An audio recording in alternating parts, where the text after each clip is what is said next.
Okay. Dr. Ally, have your response. We're Yeah. ready when you are. Okay. I'm ready. Is this next part? What's the next part? This is still, I do believe this is Dr. Ally's rebuttal. Oh, okay. Go ahead. Yeah. So whenever you're ready. So thank you, Jay, for that response to my presentation. And I will now return to your opening statements and try to incorporate both your opening statements and this recent response in my now replying. Jay, you pointed out that there are many texts in the Old Testament that speak of the angel of the Lord. Now, I want to bring you back to the idea that we do have to give precedence to clear statements over vague ones. I don't consider this to be ad hoc at all. There are some statements which stand out clear to you. They don't need any further elaboration. And then there are statements which are vague. The commentators have to say, well, it says that, but it means this. The moment you start saying it means this, and then somebody else says, well, it could also mean this, or it could mean this other thing, we're dealing with something that is vague that human beings might interpret differently. But clear statements, like, for example, the simple declaration that Jesus is saying that the one he's praying to is the only true God.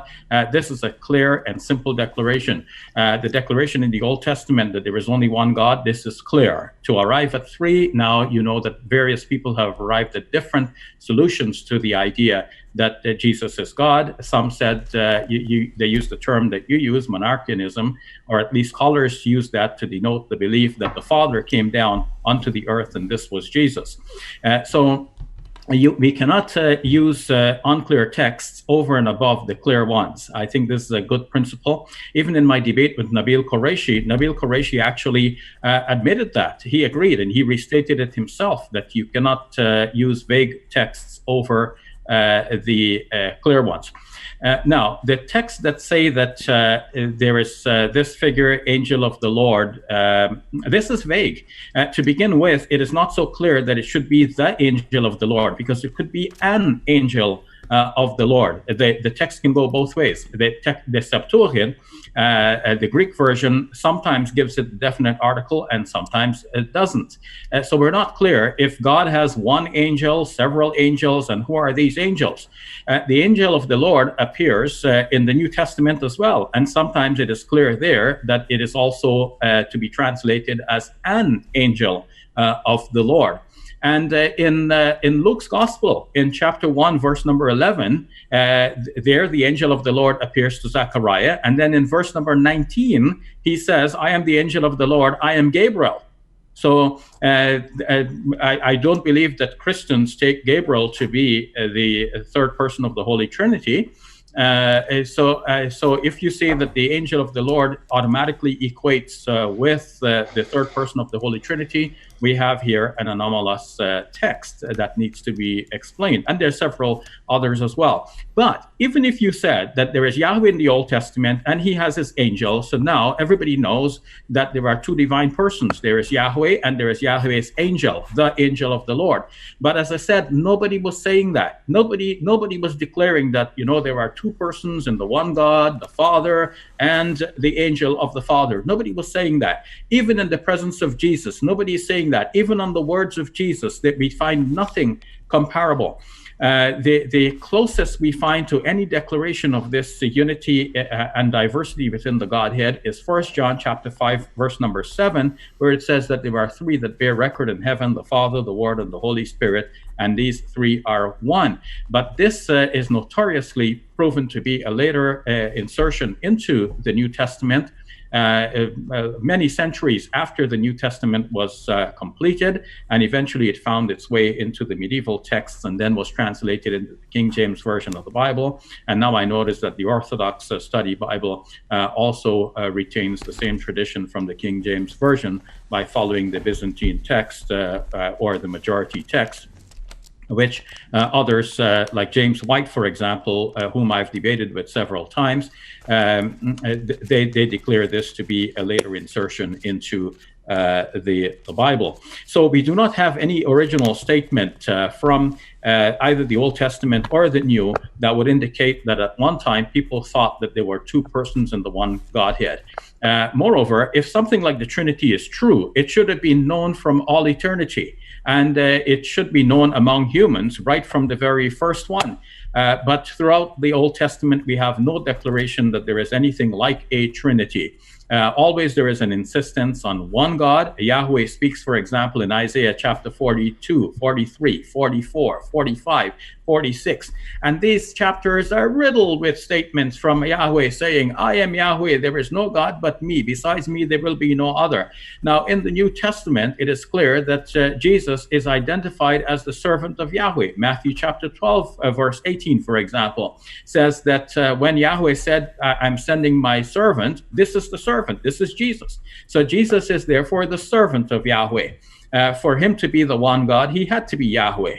And while there are some New Testament texts that seem to indicate that the Yahweh texts are applied to Jesus, nonetheless, when it comes to declaring who exactly is God, the New Testament writers are usually saying that Yahweh is God and it's not Jesus. For example, even though we find that in Paul's writings, Jesus is shown to be of a high stature. He is the one Lord through which all things were made. Still, Paul is declaring that there is only one God, the Father. And obviously that is not a reference to Jesus. So always the one God is someone else, not Jesus.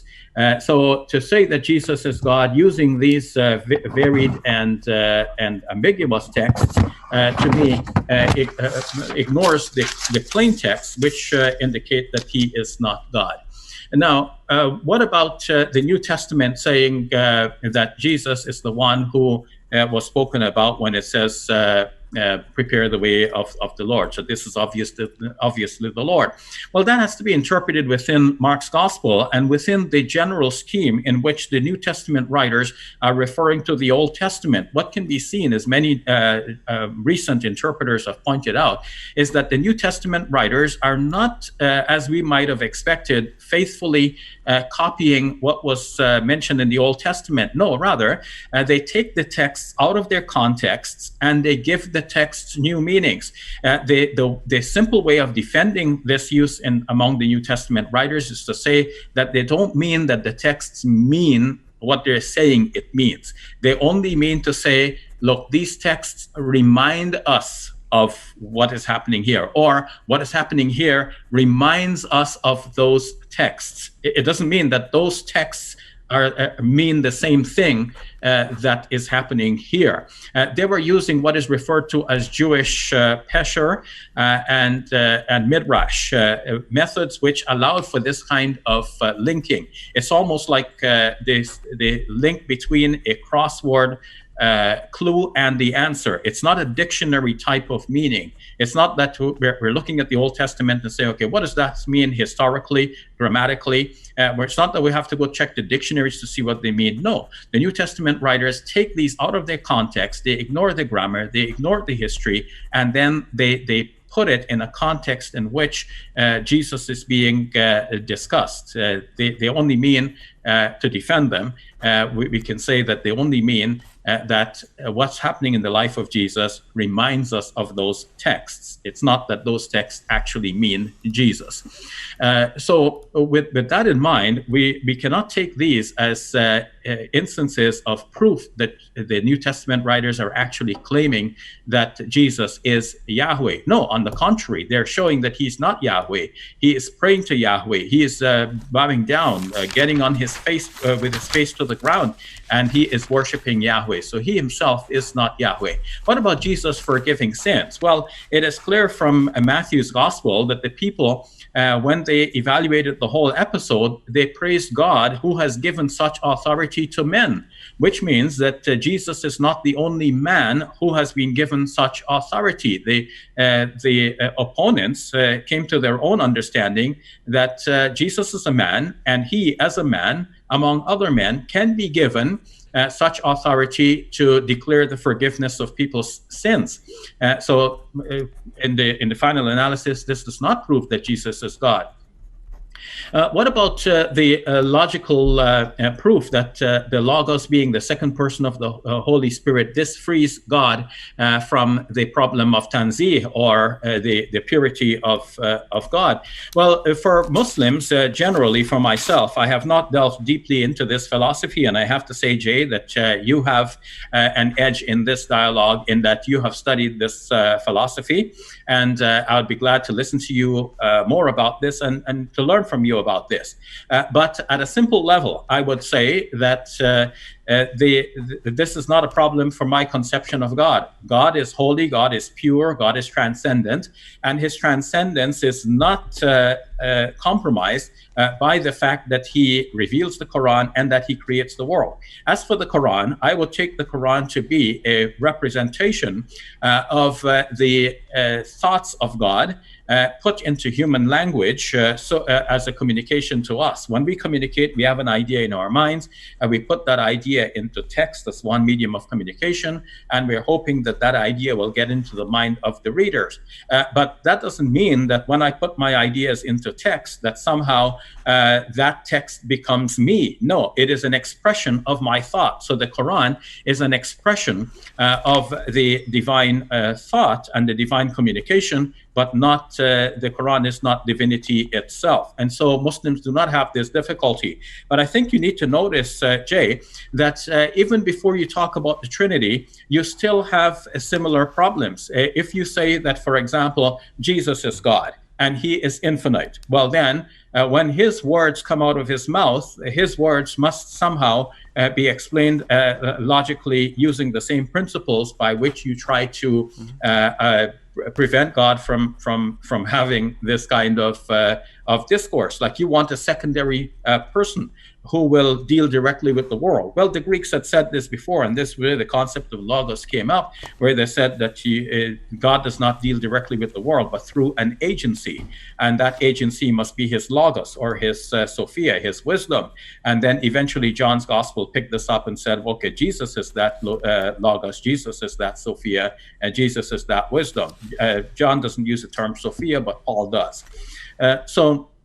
This does not free us of all of the problems, because the Holy Spirit must be something like that as well. If the Father has this logos, the Holy Spirit must have a logos as well. The logos himself must have some kind of logos to express his own thought. And so we go on and on ad infinitum. If you say that the number one includes a sort of infinity within it, well then Jesus himself must include an infinity within himself. And if the Father can have a son, why couldn't the Son have a son? In fact, why couldn't the Holy Spirit have a son? And why isn't Jesus the son of both the Father and the Holy Spirit? And so on. We can go on and on about this. And if we discover these three, why stop at three? Why couldn't there be a fourth person within the Godhead? And again, ad infinitum. So I don't think that this attempt to defend the Trinity actually closes the door, but rather it opens up the door to more and difficult problems. So the number three, yes, you're saying this is one number, but it's the number three, so it implies a sort of three, but still nobody would say that the one and the two and the three together are just simply a one number. No, they are three individual numbers. The number three is an individual number, so is the number two, and so is the number one. So if you say the Father is God, the Son is God, the Holy Spirit is God, each one of them is a divine person, then it looks to me like you have three gods, and now you have to explain how could these actually be one God? And citing the example of the number three does not really do it.